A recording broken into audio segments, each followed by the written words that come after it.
ओम नमो भगवते वासुदेवाय। नमस्कार दोस्तों, मैं रूपवती सिंह आप सबका अपने चैनल पर बहुत बहुत स्वागत करती हूँ। पितृपक्ष चल रहे हैं। पितृपक्ष में पितरों की आत्मा की शांति और मुक्ति के लिए श्राद्ध तर्पण किया जाता है। इससे पितृ प्रसन्न होकर अपने वंशज को आशीर्वाद देते हैं। हमारे हिंदू धर्म में हमारे बड़े बूढ़े जब देह त्याग कर परलोक चले जाते हैं तो वो हमारे पितृ बन जाते हैं और पितरों का श्राद्ध करना बहुत जरूरी होता है। ऐसा माना जाता है कि जो हमारे पितृ हैं, अगर उनका श्राद्ध न किया जाए तो मरने के बाद भी उनकी आत्मा को मुक्ति नहीं मिलती। पितृपक्षों में पितरों की आत्मा की शांति के लिए श्राद्ध, तर्पण, दान, पुण्य, पूजा पाठ इत्यादि कर्म किए जाते हैं ताकि हम पर पितरों का आशीर्वाद हमेशा बना रहे।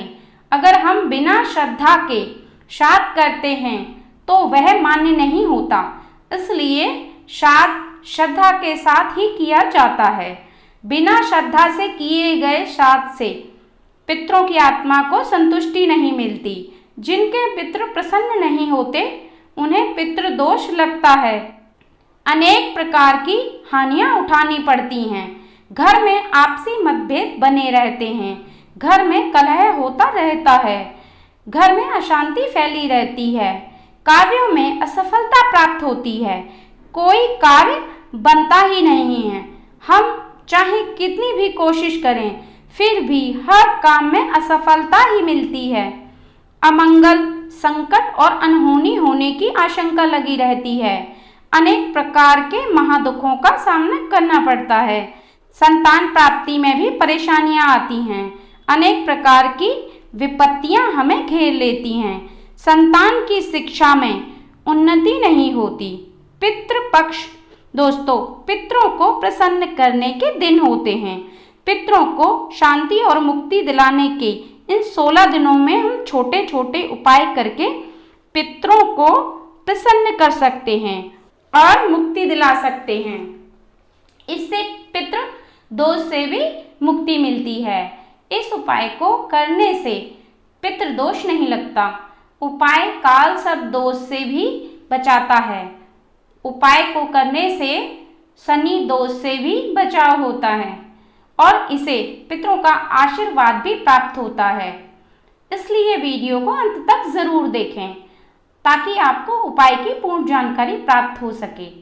और इसी तरह की जानकारियों को प्राप्त करते रहने के लिए आप मेरे चैनल को सब्सक्राइब करें और बेल बटन को प्रेस करके रखें ताकि जब भी मैं कोई वीडियो शेयर करूं तो उसका नोटिफिकेशन सबसे पहले आपको मिले। चलिए दोस्तों, इस उपाय के बारे में मैं जानकारी देती हूं आप लोगों को। इस उपाय को अमावस्या और शुक्रवार और शनिवार का दिन करने के लिए बहुत ही अच्छा होता है। वैसे आप इस उपाय को पितृपक्ष के किसी भी दिन कर सकते हैं। आप अपने घर को और रसोई घर को अच्छे से साफ कर लें, फिर स्नान करके स्वच्छ कपड़े पहन लें, फिर आप पट्टी पर थोड़ा सा गंगा जल छिड़क लें और उसके बाद आप गेहूं का आटा छान लें और उसे गूंथ लें।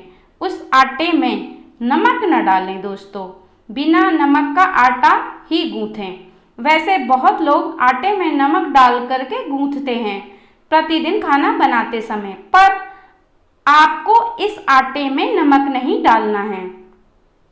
उसके बाद आप पहली रोटी बना करके गौ माता को निकाल दें। इसके बाद आप परिवार के सभी लोगों के लिए रोटियां बना लें और जब 1 या 2 रोटी बच जाए तो 2 रोटी की लोइयों को लेकर के आप बेल लें। मिला करके आप बेलें और उस पर थोड़ा सा चीनी डाल लें, या अगर चीनी नहीं है तो आप मिश्री जो छोटी वाली आती है चीनी की तरह दिखती है, आप उसे डाल करके गोल करके आप उसे वापस बेलें और एक मोटी सी रोटी आप बना लें। फिर रोटी को आप थोड़ा सा तेल लगा करके काले कुत्ते को खिला दें। अगर दोस्तों काला कुत्ता ना मिले तो आप किसी भी अन्य कुत्ते को खिला सकते हैं। पितृपक्षों में पितृ पशु के रूप में या पक्षी के रूप में आते हैं। ऐसा माना जाता है कि पितृपक्षों में पंचबली को भोजन दिया जाता है, जिसमें स्वान बलि यानी कुत्ता जल तत्व का प्रतीक माना जाता है, पिप्लादि बलि यानी चींटियां जो अग्नि तत्व का प्रतीक माना जाता है, और काक बलि कौवे को वायु तत्व का प्रतीक माना जाता है, गौ बलि यानी गाय को पृथ्वी तत्व का प्रतीक माना जाता है, देवादि बलि यानी देवताओं को आकाश का प्रतीक माना जाता है। और इन पंच बलि को हम पितृपक्षों में भोजन दे करके हम पंच तत्वों के प्रति आभार प्रकट करते हैं। कुत्ते को यमराज का पशु माना गया है। यमराज मृत्यु के देवता हैं। कुत्ते को श्राद्ध का एक अंश इसको देने से यमराज प्रसन्न होते हैं। इसे कुक्कर बलि भी कहा जाता है। शिव महापुराण के अनुसार कुत्ते को रोटी खिलाते समय बोलना चाहिए कि यमराज के मार्ग का अनुसरण करने वाले जो श्याम और सबल नाम के दोनों कुत्तों के लिए ये अन्न का भाग दे रही हूँ या दे रहा हूँ, इसे स्वीकार करें।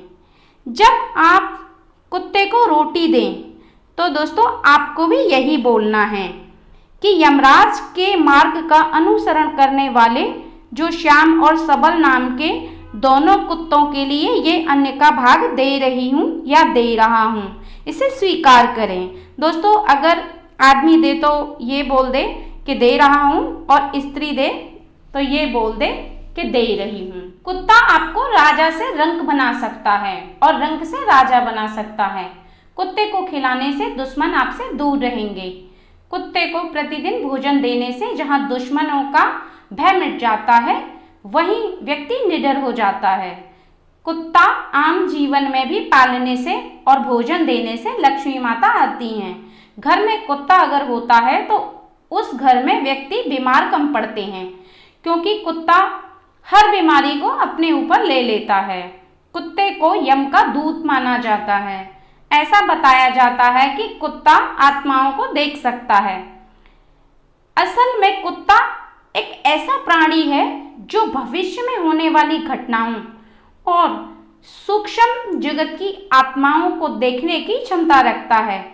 कुत्ते को हिंदू देवता भैरव महाराज का सेवक माना जाता है। कुत्ते को भोजन देने से भैरव महाराज प्रसन्न होते हैं। हर तरह के आकस्मिक विपत्तियों से वे भक्त की रक्षा करते हैं और पितरों की कृपा भी बनी रहती है।